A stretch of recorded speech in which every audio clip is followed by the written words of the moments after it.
we're seeing tremendous amount of anomalies. We're seeing more earthquakes and volcanoes now than ever before. And it's a whole lot of patterns of what's happening on the Earth that's very, very disturbing.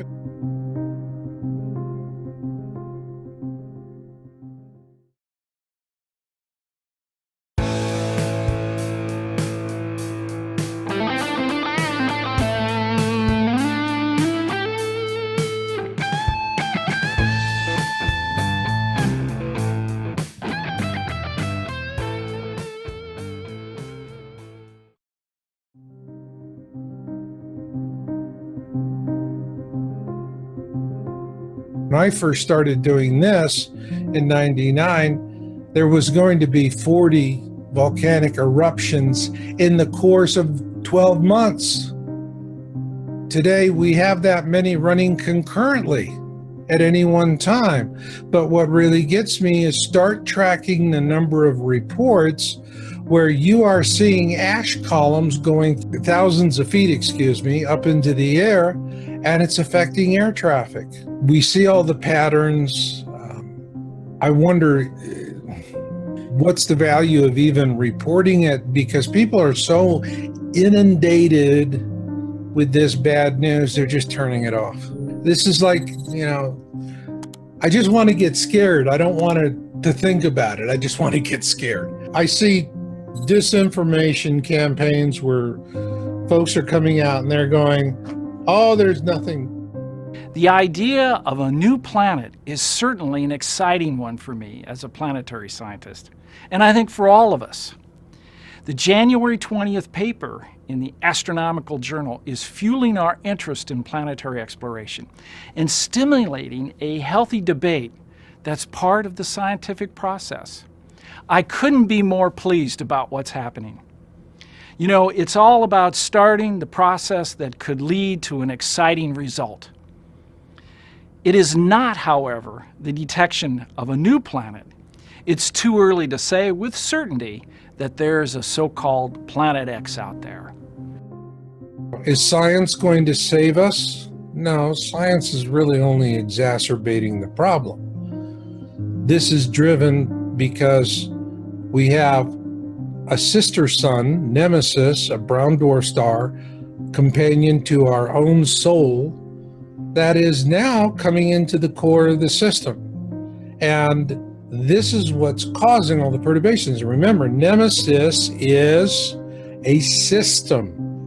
It has, in my book, I lay out this in a lot of detail. And you have three major planets. There's minor planets, like we have minor and dwarf planets.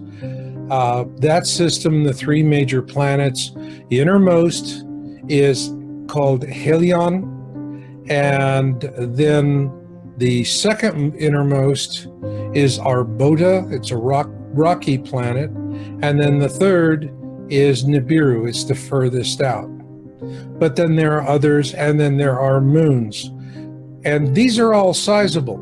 So Nemesis is small, but Planet X is, depending on who you're talking to, is going to be 4 to 7 times the size of the Earth. And you take all of this mass together, where you have all these objects coming in a system, and they're going to create gravitational chaos.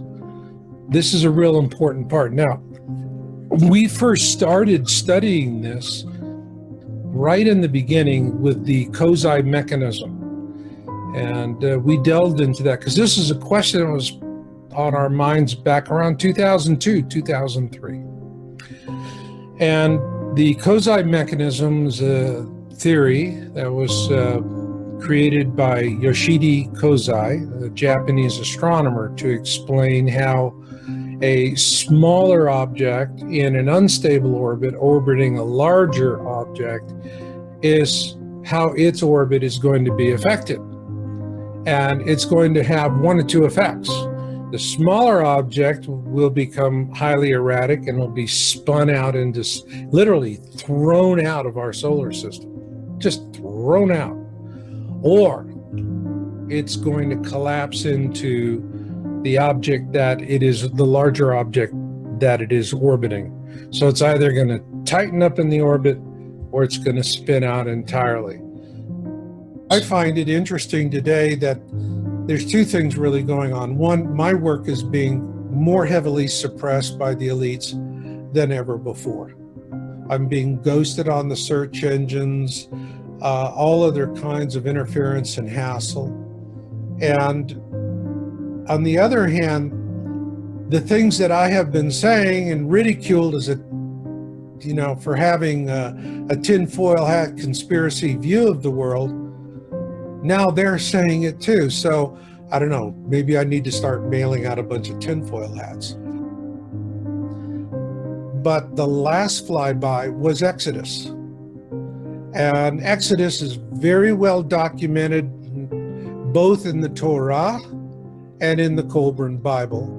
In the Torah, by the Hebrews; in the Kolbrin Bible, by the Egyptians.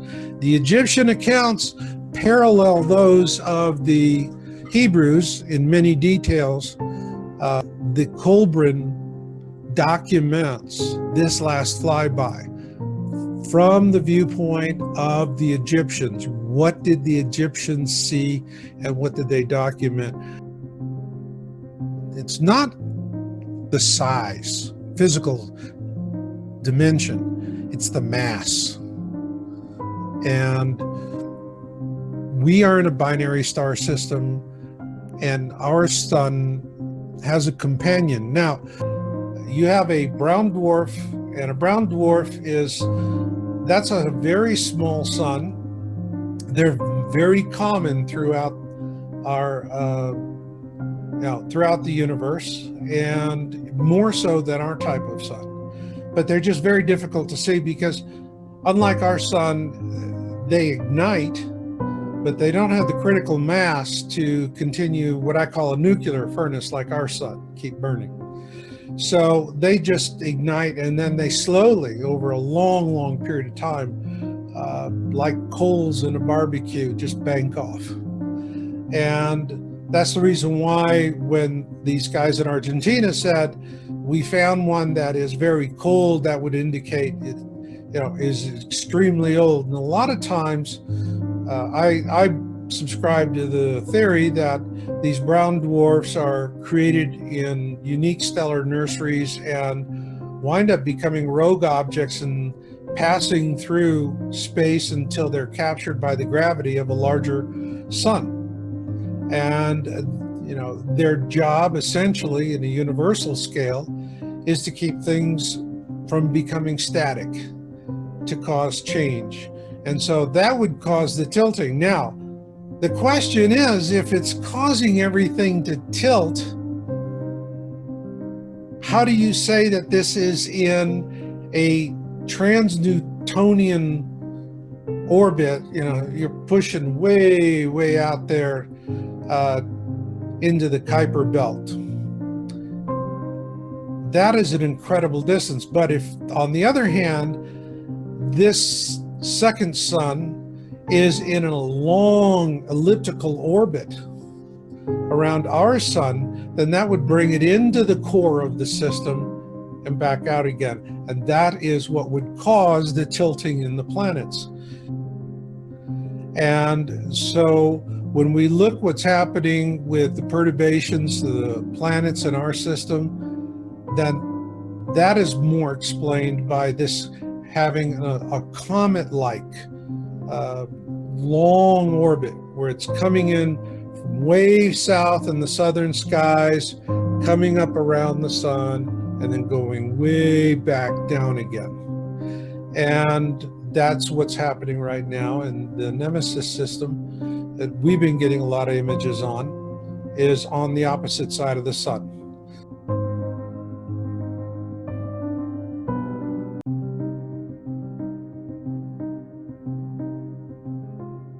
Let me say this about preparedness, because this is what I write about, and I'm always looking for the silver lining in these dark clouds. The question is at the end of this, are we going to have a Mad Max world or a Star Trek future? And I'm for the Star Trek future. Preparedness is not a place, it's not a time, it's not a thing. Preparedness is a state of mind. Preparing your mind, and you can deal with it because you never know when you could have all kinds of things set aside and you could be a couple hundred miles away visiting grandma. And boom, the guacamole hits the fan. What do you do? So hell's coming. Get the guest bedroom ready. It's going to be a long stay.